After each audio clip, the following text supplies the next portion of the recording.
gente, tudo bem com vocês? Antes de começar o vídeo, já deixa seu like, se inscreve no canal, compartilha, comenta, porque cada gesto é muito importante para mim. Obrigada, beijos! Oi, gente, tudo bem com vocês? Tô aqui para mais uma conversa, né, de quarta-feira, como eu tinha combinado. Toda quarta nós vamos fazer o tipo de um vlog, né, que o título é Vamos Conversar? E o título de hoje, eu trouxe o beija-flor, que está aqui em cima de mim. Eu sempre falo sobre o beija-flor em todos os momentos. Teve uma escola que eu dei aula que eu era até conhecida como Patrícia Beija-Flor. E por que que eu gosto tanto do beija-flor? Para falar do beija-flor, eu tenho que falar do Betinho, um sociólogo, que ele fez uma das maiores campanhas contra a fome do mundo. E num determinado momento, para ele conseguir comover as pessoas, né, para contribuírem com essa campanha, ele contou a fábula do beija-flor, que é de autor desconhecido. Então, para mim, o autor é o Betinho. Então eu sou, assim, tenho uma admiração enorme por ele, ele já faleceu, né? Inclusive a morte dele foi muito triste, porque ele era hemofílico. E na década de 80, quem era hemofílico, infelizmente, tinha o trágico caminho do HIV, porque nas transfusões de sangue, infelizmente, eram contaminados com HIV. Felizmente a medicina evoluiu e hoje em dia não acontece mais isso. Mas a medicina evolui só em alguns aspectos, e é isso que a gente vai conversar também. Então, para quem não conhece, que eu acho bem difícil, todo mundo que me conhece a fábula do beija-flor, que foi contada pelo Betinho. Mas eu vou contar novamente, porque podem ter pessoas assistindo esse vídeo que não conhecem. Então a fábula é a seguinte: numa linda floresta, cheia de animais, num belo dia, começou um incêndio de grandes proporções. E os animais enormes, que nessa fábula existiam girafas, leões, hipopótamos, ursos, todos nessa mesma floresta. Eles saíram correndo, óbvio, né? Porque eles precisavam preservar sua própria vida. E o pequenino beija-flor, não sei se vocês já viram o biquinho de um beija-flor, só cabe uma gotinha de água. É minúsculo o biquinho dele. E ele ia num rio próximo a essa floresta, pegava uma gotinha de água e jogava no incêndio.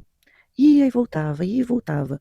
O leão, que é o rei da selva, parou e perguntou para o beija-flor: Ô, beija-flor, você acha que você vai conseguir apagar esse incêndio com essas gotinhas de água? E o beija-flor respondeu: Eu não sei se eu vou conseguir apagar o incêndio, mas eu estou fazendo a minha parte. O Betinho terminou aí a fábula, porque isso aí já é um grande ensinamento, para nós fazermos a nossa parte, independente do que esteja acontecendo. Mas alguns autores terminaram a fábula dizendo que aí os animais resolveram contribuir. Então o canguru colocou água na sua bolsa, o elefante pegou água com a tromba, o pelicano encheu o bico de água, e assim conseguiram apagar o incêndio e todos viveram felizes para sempre. Esse final é bem bonitinho. Mas o que a gente pode trazer para o nosso cotidiano? Eu estou passando um momento bem complicado da minha vida, que todos sabem que eu sou autista. Como autista, eu tenho muitas dificuldades. Quem não conhece o autismo, não estudou sobre isso, fala: você é autista leve, né? Quase nem parece, você não tem cara de autista. Mas nós, nível 1 de suporte, sabemos o quanto nós sofremos para fazer parte do mercado de trabalho, para fazer parte da sociedade, para sermos inseridos em qualquer grupo. Então, no mercado de trabalho, eu já passei muita coisa difícil. Eu já trabalhei muito longe da minha casa, já trabalhei em clubes, sábado, domingo e feriado, e muitas pessoas trabalham assim também, mas é extremamente cansativo.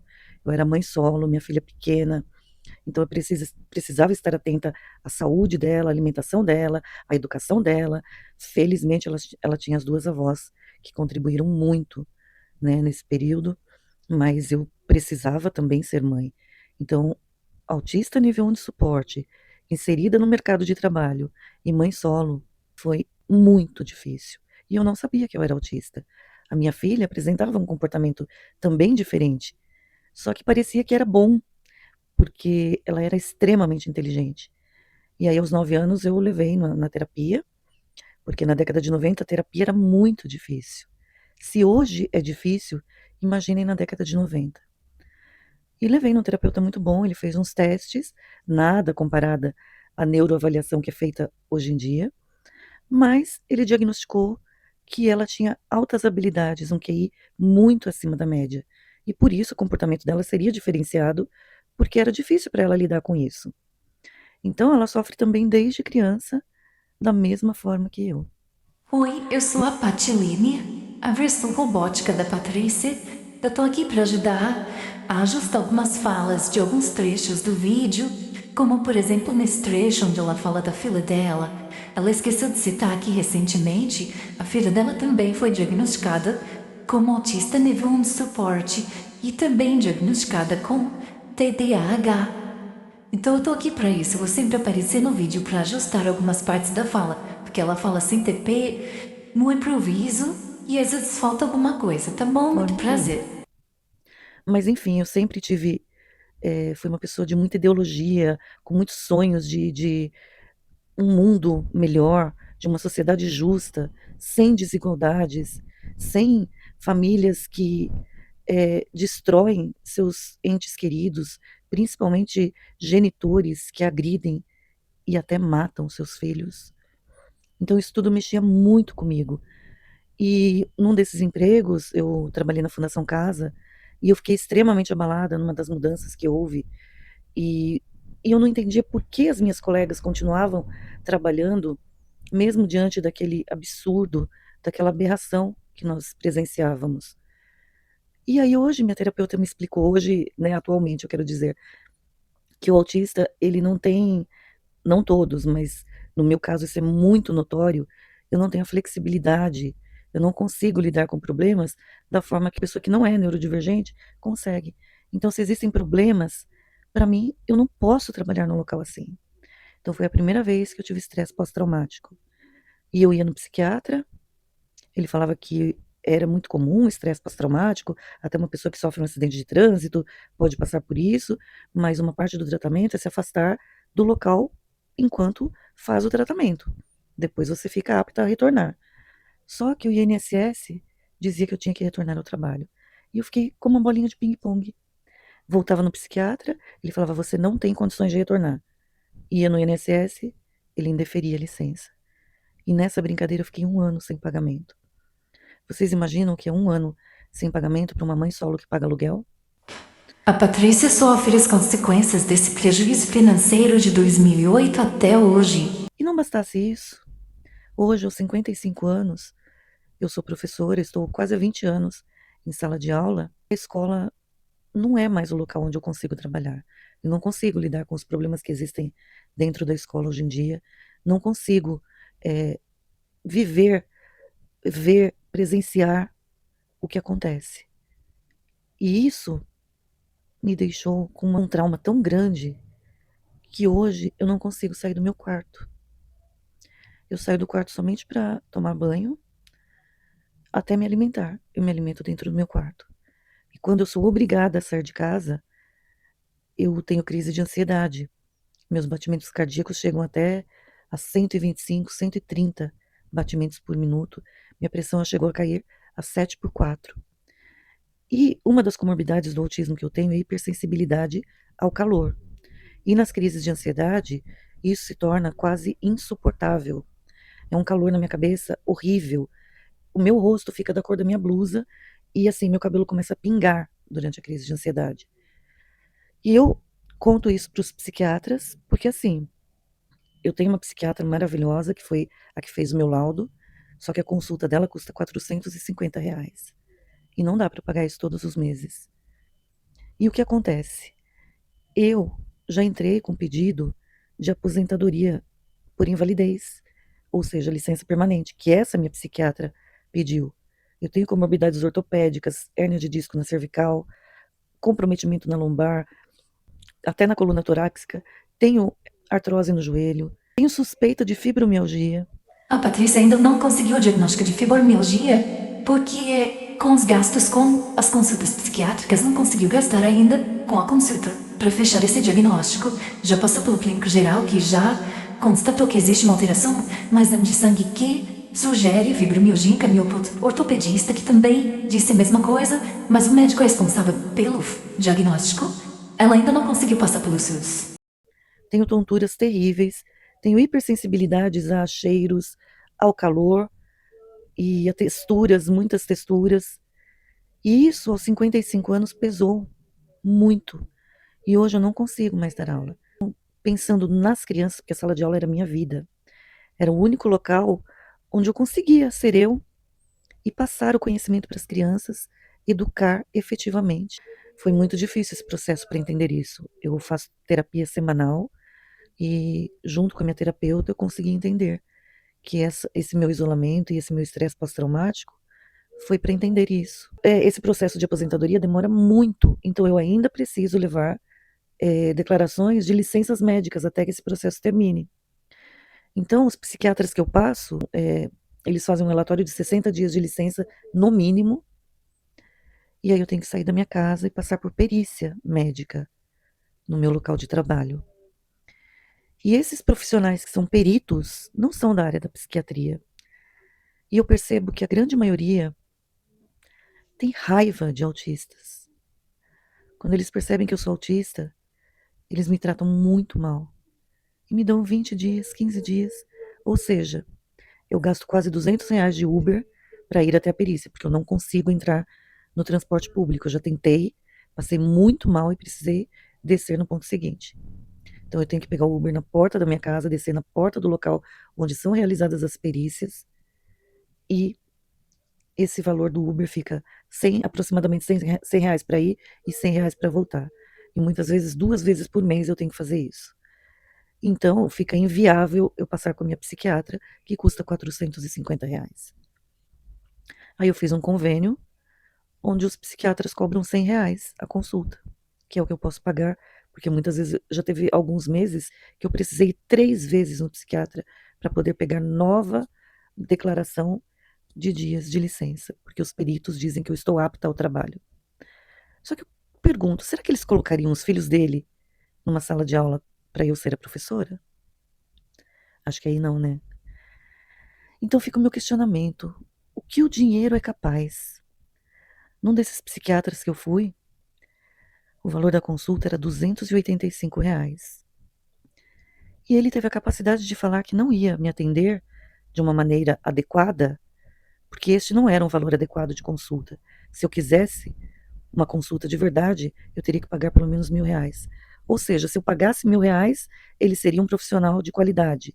Eu pagando 285, ele não me atende de forma adequada. O dinheiro é isso, gente. E eu fico pensando, eu pelo menos R$ 100, até 3 vezes por mês, eu consigo pagar. E as pessoas que nem isso conseguem? Na minha cidade, eu moro numa cidade grande, região metropolitana de São Paulo. Não tem psiquiatra pelo SUS. A minha irmã é deficiente mental grave. Ela tem 57 anos e habilidades e competências de uma criança de 3 anos. Né? Precisa de suporte o tempo todo. E o CAPS deu alta para ela porque é considerado estável o caso dela. Então ela pode ser atendida pelo médico generalista da UBS. E eu a mesma coisa. Aí como que eu faço se eu vou marcar uma consulta com o clínico geral da UBS? Eles não marcam para menos de um mês. Eu fui na perícia dia 5 de maio, com os documentos da aposentadoria, com foto de como eu fico durante a crise, como o meu rosto fica, foto do aparelho de pressão arterial com os batimentos cardíacos 127 e pressão 8/5. E quando eu estava relatando para a perita, e ela com um olhar de desdém, assim, com raiva de estar me atendendo, imediatamente ela pegou um oxímetro, colocou no meu dedo e falou: olha, tá 99 seu batimento, está perfeito. Mas eu não estava em crise de ansiedade naquele momento. Eu já tinha feito um trabalho de respiração muito grande enquanto eu aguardava a consulta. Hoje saiu publicação de oficial sobre essa consulta com perícia e ela deferiu 20 dias de afastamento, sendo que a Patrícia não consegue sair do quarto. Como é que em 20 dias ela estará em sala de aula? Será que essa perita não sabe que as aulas não são mais online? Como é que em 20 dias ela estará totalmente curada e apta a retornar ao trabalho? É muito louco, né? Então é assim que a gente é tratado. É assim que funciona a medicina no Brasil. Claro que existem profissionais excelentes como essa minha psiquiatra. Mas é só para algumas pessoas. Quem tem R$ 450 para pagar numa consulta? A grande população não tem acesso ao seu direito mínimo de saúde. Então hoje o nosso Vamos Conversar foi sobre isso, um desabafo sobre o que acontece nesse país, graças à desigualdade terrível, ao capitalismo selvagem, mas ainda assim nós precisamos ter em mente que nunca devemos deixar de fazer a nossa parte. Ah, e você, o que você está fazendo trancada no seu quarto? Eu estou trancada no meu quarto e gravando gameplays, e nessas gameplays eu faço historinhas que sempre motivam as pessoas a se doarem, a trabalharem por um mundo melhor. É assim que eu estou fazendo a minha parte, mesmo sem condições de sair da minha casa, sem poder fazer o que eu mais amo na minha vida, que é dar aula. Eu faço a minha parte. Então vamos combinar que mesmo diante de tantas atrocidades, como por exemplo, quando um órgão capacitado diz que um produto está contaminado e as pessoas levam isso na brincadeira. As pessoas que disseram isso estão preocupadas com a saúde do ser humano e as pessoas levam na brincadeira. Então existe uma histeria coletiva desde 2018 nesse país que é extremamente perigosa e muitas vezes esses psiquiatras que atendem a mim dessa maneira é porque eles têm esse pensamento. E uma das consequências desse pensamento, que faz parte dessa histeria coletiva, é odiar os autistas, principalmente os autistas nível 1 de suporte, porque eles alegam que nós queremos benefícios. O LOAS, que é um benefício para o autista, é para o autista nível 3 de suporte e para uma família que recebe a renda familiar de um salário mínimo. Essas famílias têm esse direito de receber para ter pelo menos um alimento para essa criança. Fora isso, nós não temos direito a mais nada. É só para pessoas de baixa renda. Tanto é que eu tenho uma dificuldade terrível de andar nos terminais de ônibus. Eu utilizo trólebus para ir trabalhar e eu não ando de escada rolante, eu tenho muita tontura. E nos terminais, ou é escada física, no meio de uma multidão, que isso me faz muito mal. Eu passo mal de verdade fisicamente com a quantidade de pessoas. E eu não tenho direito ao bilhete especial, mesmo sendo autista, por eu ter renda. E o meu problema não é não pagar a passagem. Tanto é que eu falei até isso na empresa de ônibus, eu pago a passagem tranquilamente. O meu problema é locomoção. Eu precisava ter acesso à catraca especial, que não precisa subir pela escada rolante. Mas eu não tenho direito nem a isso. A Patrícia falou como se fosse no presente, mas ela utilizava transporte público quando ela ainda trabalhava, que foi a última vez que ela utilizou foi em agosto de 2025. Depois disso, ela não sai mais de casa e nem do seu próprio quarto. Então, o autista, que não está abaixo da linha da pobreza, que não tem uma renda mínima, não tem direito a nada. Tanto é que eu tenho 55 anos e estou aí lutando para me aposentar. E tendo que passar tudo isso nas mãos desses médicos. É isso que o dinheiro faz. É para isso que o dinheiro serve para algumas pessoas. Para se tornarem monstros cruéis, incapazes de ser profissionais. Mas ainda assim, eu continuo fazendo a minha parte. Faça a sua parte você também, porque o que me alivia é saber que existem muito mais pessoas que fazem a sua parte do que crápulas, como essa perita que fez isso comigo e esse médico. Teve mais uma psiquiatra que me tratou muito mal e fez um relatório, inclusive, dizendo que era duvidoso o meu laudo de autismo, porque eu ia em muitos médicos, sendo que eu expliquei para ela que esse convênio que eu fiz, onde eu pago R$ 100 a consulta, eu nunca consigo passar pelo mesmo profissional, porque quando você vai marcar, ele não está mais na clínica. É uma rotatividade de médicos imensa. Então, isso dificulta muito o tratamento. Eu expliquei isso para ela, e ainda assim ela fez isso. E eu tenho certeza que foi por um motivo. Porque eu tenho uma bandeira LGBT aqui pendurada na parede do meu quarto. Eu não sou homossexual, mas eu sou defensora de todas as pessoas. De todas as pessoas que amam. De todas as pessoas, né? E a minha filha tem uma companheira. Então eu tenho uma bandeira LGBT aqui. E eu tenho certeza que ela me tratou assim, porque ela viu essa bandeira. Para constar, essa consulta com essa psiquiatra que tratou a Patrícia dessa maneira custou R$ 350 e foi uma indicação. E como que ela viu a bandeira LGBT na parede da Patrícia, porque a consulta foi online, por isso que ela viu a parede do quarto. E por conta desse relatório absurdo que ela fez, com relação a essa consulta, suspeitando até do diagnóstico de autismo, a Patrícia está pagando nova avaliação neuropsicológica que custa uma fortuna por conta da dúvida que ela colocou no relatório. É um absurdo que essa médica fez. Porque, inclusive, ela pediu exames de ISTs. Se eu estou com estresse pós-traumático, por que eu preciso fazer exames de ISTs? Não havia necessidade de pedir esses exames. É muito sério, gente, o que está acontecendo com essas pessoas que não são profissionais. Nós estamos correndo risco nas mãos deles. Isso é o capitalismo. Mas continuem fazendo a sua parte e eu continuo fazendo a minha, porque nós não somos iguais a esses seres humanos. Muito obrigada por terem me ouvido. Espero que tenha ficado algo importante de reflexão. E se eu pudesse dar um abraço no Betinho, que ele sinta toda a vibração de amor e luz que eu envio para ele nesse momento, no plano onde ele está agora.